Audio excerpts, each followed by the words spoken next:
and welcome back to Fun Fridays. If you are coming back from last week, yes, I'm so glad you're here for episode number 2. And if you are just joining me, just to catch you up, I am releasing a new song this month called Fun.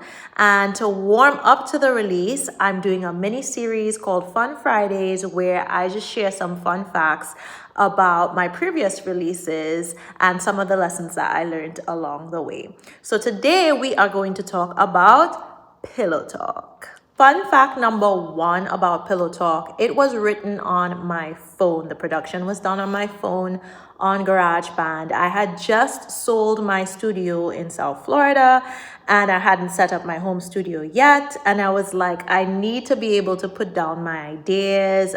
And I just needed a tool to be able to get my ideas out. And GarageBand on my phone became that tool. It's something I could use anywhere, anytime. And it's also something that allowed me to dabble more in production. A lot of the times I'll hear more than just lyrics and melody. I might hear a bass line, I might hear an idea for a beat or a transition.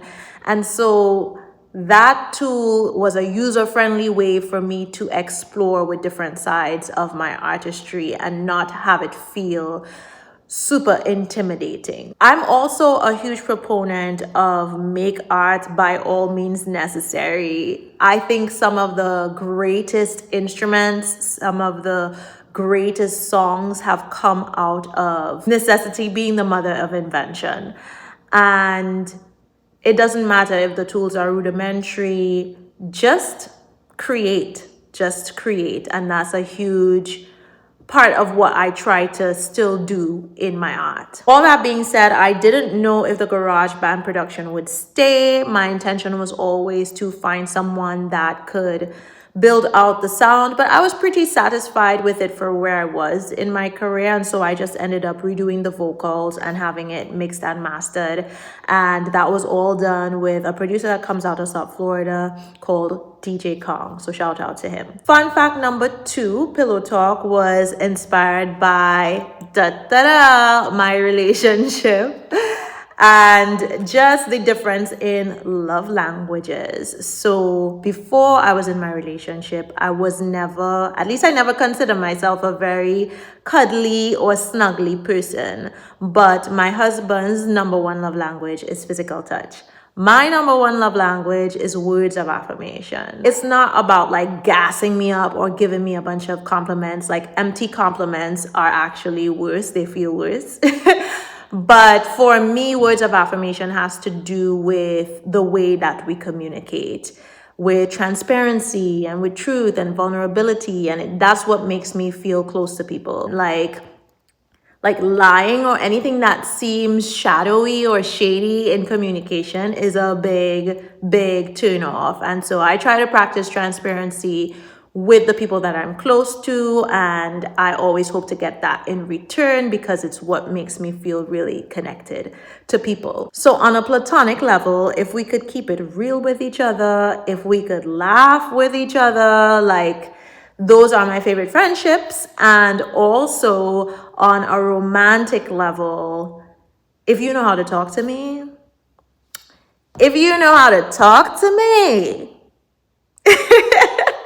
it's like when Jill Scott said, if you can't tell me what to do, you can't tell me what to do. But if you could tell me what to do, you could tell me what to do. Okay.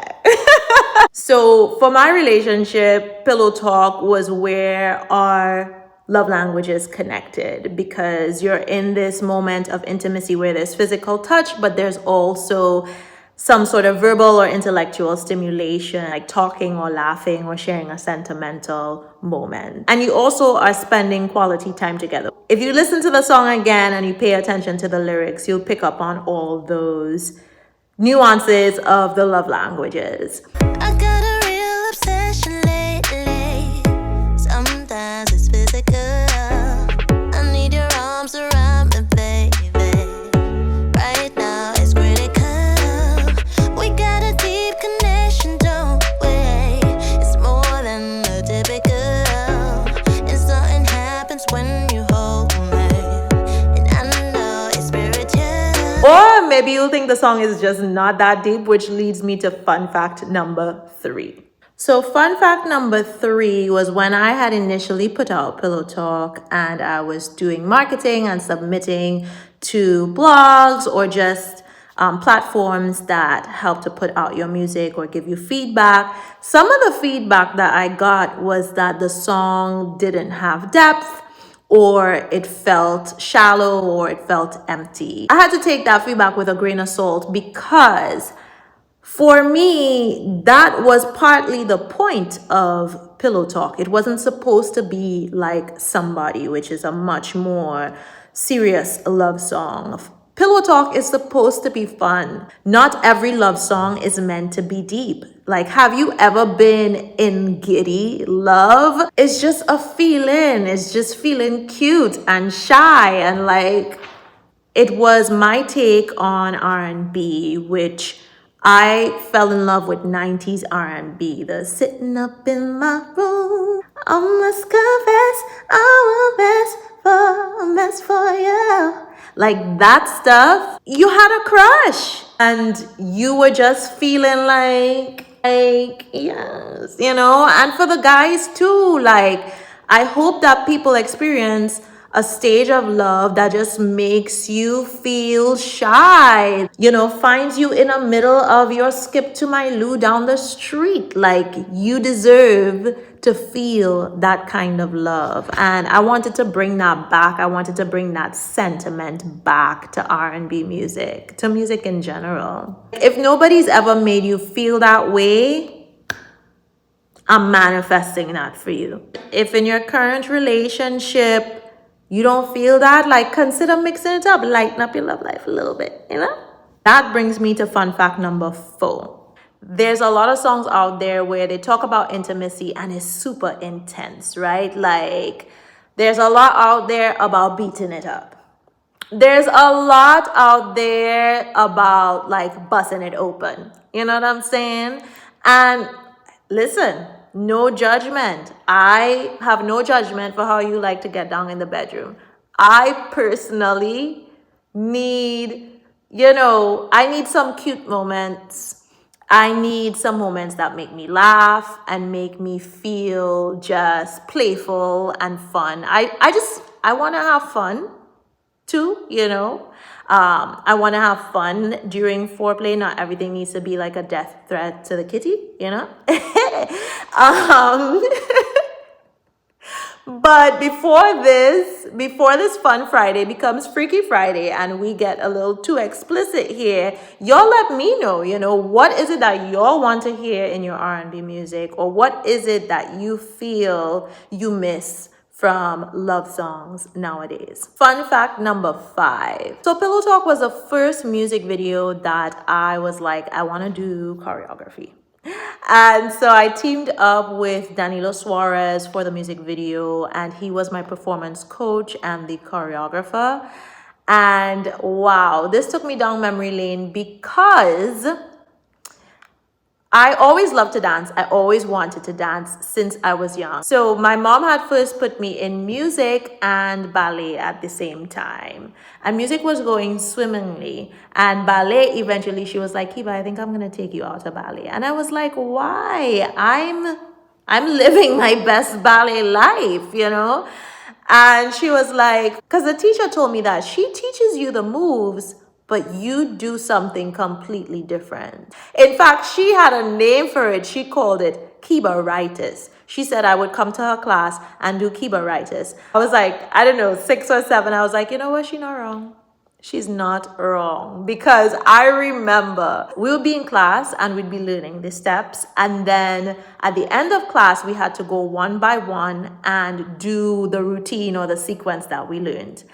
And I remember when my turn came, when we were going one by one, most times for the life of me, I couldn't remember what the steps were. I remembered a couple things, first position, plie, but for the most part, your girl could not remember. So what did I do? I improvised. I freestyled. I did Keba-ritis. So this was a full circle moment for me doing choreography again. And I love it. You know how to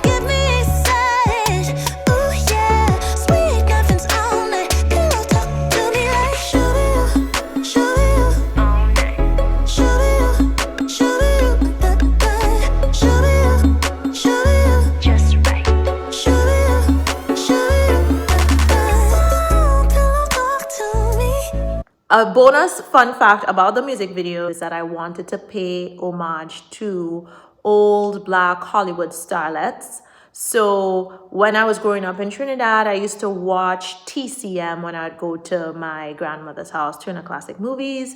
And so I always enjoyed that era, but it was always very Eurocentric. So once I started getting to know about the history of Betty Boop, Eartha Kitt, Dorothy Dandridge, I was really excited to learn more about how significant they were to that time period. And I wanted to capture some of that in the characters that I played in the music video. So those are the fun facts about Pillow Talk. I hope that you enjoyed, and I'll see you next Friday for fun facts about Loco for the Coco. Ciao for now.